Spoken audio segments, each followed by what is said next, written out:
பெண்ணியம்ங்கிற பேர்ல கண்ணியம் கெடுக்கிற படம். முதல்ல பெண்களை வீட்டை விட்டு வெளியே அனுப்புங்கன்னு பிரச்சாரம் பண்ணாங்க. அதுக்கப்புறம் ஆணும் பெண்ணும் சமம்னு சொன்னாங்க. இப்ப ஸ்கூல் படிக்கும் போதே எவன் கூட வேணா போகலாம், பெத்தவங்க அதை கண்டுக்க கூடாதுன்னு சொல்றானுங்க. இதுக்கு ஒரே வரியில திருநாய போல வாழ்ந்துட்டு போங்கன்னு சொல்லுங்களேன்டா, நாகரிகம் இல்லாத ஜென்மங்களா. எங்கே செல்லும் இந்த பாதைன்னு தமிழ் சினிமாவில் ஒரு பாடல் இருக்கு. அந்த மாதிரி தான் இருக்கு இப்ப இருக்க தமிழ் சினிமா. எதை நோக்கி போகுதுன்னே தெரியல. ஒரு பக்கம் ரத்தம் தெரிக்கும் வன்முறை காட்சிகளை கொண்ட படங்கள், இன்னொரு பக்கம் ஜாதி ரீதியான பிரிவுகளை தோன்ற படங்கள் தான் அதிகமா வந்துட்டு இருக்கு. இது இல்லாம ஆபாசமான குப்பை படங்கள் தனி ரகம். இப்ப பெண்ணியம் பேசுறோங்கிற பேர்ல பள்ளி மாணவர்களை சீரழிக்கிற விதமா பேட் கேர்ள்ங்கிற படம் உருவாயிருக்கு. அதோட டீசர் வெளியாகி தான் பல சர்ச்சைகளை கிளப்பியிருக்கு. இந்த படத்தோட வண்டவாளம் டீசர்லயே தண்டவாளம் ஏறிடுச்சு. பிராமண குடும்பம், அந்த குடும்பத்துல பள்ளி படிப்பு படிக்கிற பொண்ணு, அவ ஸ்கூல்ல லீடரா இருக்கிறத விட பாய் ஃப்ரெண்ட் இருக்கிறதா மாசுன்னு சொல்றா. அது மட்டும் இல்லாம பார்ட்டிக்கு போறது, தண்ணி அடிக்கிறது, வச்சுக்கிறதுன்னு சகலத்தையும் செய்யறா. அவ குரூப்ல இருக்கிற இன்னொரு பொண்ணு எல்லா ஆண்களையும் கொலை பண்ணணும்னு சொல்றா. அதுக்கு இன்னொருத்தி எல்லா ஆண்களோடையும் வச்சுக்கணும்னு சொல்றா. என் இஷ்டப்படிதான் இருப்பேன், வீட்டுல பெத்தவங்க கண்டிச்சா நீ எதை செய்யக்கூடாதுன்னு சொல்றியோ அதை தான் நான் செய்வேன், என்ன தடுக்க நினைச்சா நான் அந்த பையனோட ஓடி போயிடுவேன், தற்கொலை பண்ணிக்குவேன்னு மிரட்டுற காட்சிகளும் டீசர்ல இருக்கு. எப்படி தாய் தந்தையை மிரட்டி காரியம் சாதிக்கணும்னு படம் எடுத்துக்கிறாங்க. படத்தை தயாரிச்சது இயக்குனர் வெற்றிமாறன். படத்துல அந்த பெண் சேவைக்காக எதையும் செய்யலாங்கிற ரீதியில படம் இருக்கு. படத்தின் நாயகிய பிராமண பொண்ணா காட்டி இருக்கிறது.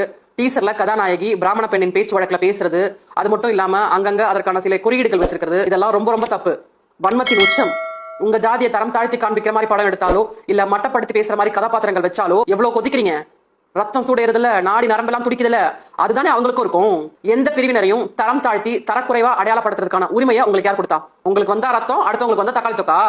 நீங்க எந்த சாதி மதமா வேணாலும் இருங்க, பெரியாரிஸ்டாவோ அம்பேத்கரிஸ்டாவோ யாரா வேணாலும் இருங்க, ஆனா தனி மனித ஒழுக்கம் மட்டும்தான் நல்ல சமூகத்தை உருவாக்குங்கிறத மனசுல வச்சுக்கோங்க. பெண்ணியம் பேசுறோங்கிற பேர்ல நீங்க எடுத்து வச்சுக்கிற இந்த கன்றாவியா சமுதாய புரட்சி. இதுல இன்னொரு கொடுமையான விஷயம், இந்த படத்தை இயக்கி இருக்கிறது வர்ஷா பரத்ங்கிற ஒரு பெண் இயக்குனர். இந்த படத்தோட டீசர் வெளியீட்டு விழால அவங்க பேசும்போது பெண் என்றால் பூ, பத்தினி, தெய்வம், தாய்னு நிறைய விஷயங்கள் இருக்கு, அதையெல்லாம் தூக்கி சுமக்க வேணாம்னு நினைக்கிறேன்னு சொல்றாங்க. உடனே அங்க இருக்கிறவங்க எல்லாம் கை தட்டி ஆரவாரம் பண்றாங்க. பெண் பிள்ளைகள் நல்லா படிச்சு திறமசாலியா வரணும்னு அந்த படத்துல காட்டல, கட்டுப்பாடுகளை உடைச்சிட்டு எப்படி வேணா வாழ்ந்துக்க, அதுதான் சுதந்திரம்னு காட்ட வருது. 2 நிமிஷம் டீசர்லயே இவ்வளவு கன்றாவியான விஷயங்கள் இருக்குன்னா அப்ப மொத்த படத்திலையும் இன்னும் என்னென்ன கேவலத்தெல்லாம் சொல்லி வச்சிருக்காங்கன்னு தெரியல. பெண்ணியம் பேசுறோங்கிற பேர்ல ஏன் இந்த மாதிரி படத்தை எல்லாம் எடுக்கிறீங்க? நீங்க எல்லாம் பெண்ணியம் பேசலன்னு யார் ஒப்பாரி வச்சா? படிப்பு தான் உன்னை காப்பாத்தும், நல்லா படி, முன்னுக்கு வான்னு சொன்ன வெற்றிமாறன் இன்னைக்கு பணம் புகழ் வந்ததும் சமூகத்துல இப்படி ஒரு கேவலமான சிந்தனைகளை விதைக்கிறாரு. என்ன முட்டாள்தமா இது வெற்றிமாறன்? இப்படி ஒரு படத்தை தயாரிக்க உங்களுக்கு வெக்கமா இல்லையா? பள்ளி செல்லும் குழந்தைகளை இந்த மாதிரி கேவலமான திரைப்படங்களை காட்டி கெடுக்காதீங்க. தமிழ்நாட்டுக்கு பேட் கேர்ள் மாதிரியான படம் தேவையில்லை. இது பெண்ணியம் இல்ல. பெண்ணுரிமையை பத்தி பேச எவ்வளவு விஷயங்கள் இருக்கு. அதையெல்லாம் விட்டுட்டு குடிக்கிறது, சிகரெட் பிடிக்கிறது, பாய் ஃப்ரெண்ட் வச்சுக்கிறது, அவங்களோட ஊர் சுத்துறது, சல்லாபத்துல ஈடுபடுறதுன்னு பெண்ணியம்னா என்னன்னே தெரியாம ஆபாச படத்தை எடுத்து வச்சிருக்கீங்க. கதை இல்லாதவங்க தான் சதையை வச்சு படம் எடுப்பாங்க. இதுவும் அப்படிப்பட்ட படமா தான் இருக்கு. இதுக்கு எப்படி சென்சார் சர்டிபிகேட் கொடுத்தாங்கன்னு தெரியல.